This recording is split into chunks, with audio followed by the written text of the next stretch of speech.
This mission is really about developing the systems and getting ready for Artemis III and Artemis IV, but it's also a significant step on getting humans back out deeper into our solar system for exploration and making sure that the next mission is ready. It's going to be about 5.5 million pounds of high explosives strapped between two of the most powerful rocket systems ever built by humans. I wouldn't say that it's scary. Most important, we have this great team that we have a lot of trust in.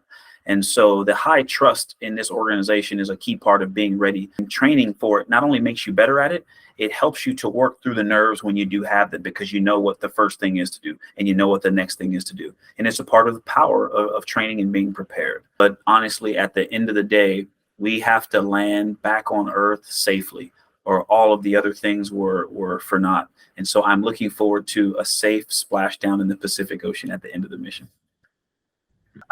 I was a little embarrassed because I was late to that meeting. My boss put meetings on all of our calendars to try to get us to the same place secretly. And our boss was there and his boss was there. And they asked us, how would you feel about flying on Artemis II? And I would say the first reaction was shock. I was stunned, speechless. I've already spent 168 days in space and worked with some amazing people and have had some amazing experiences. And so if I never went to space again, I would still be grateful for this amazing journey that I've already had. And so now Artemis II is just like, wow, it's blowing my mind that I get to go back to space at all.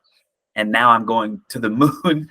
And so if people say, well, are you sad that you're not landing on the moon? To ask that question assumes that I'm in a different place than I'm in. I am in a place where I don't need to go back to space ever. So going to space at all is truly a blessing. And I will treat it like the gift that it is. We work pretty hard up there on the International Space Station. We work very hard. But when I could stare out the cupola at our planet, I took advantage of that moment. I was able to sit in there for one full orbit once, but I would look out all the time for a few moments. And so whenever I saw California, I would stare down at it. And a lot of my fond memories were Cal Poly and San Luis Obispo and the Central Coast.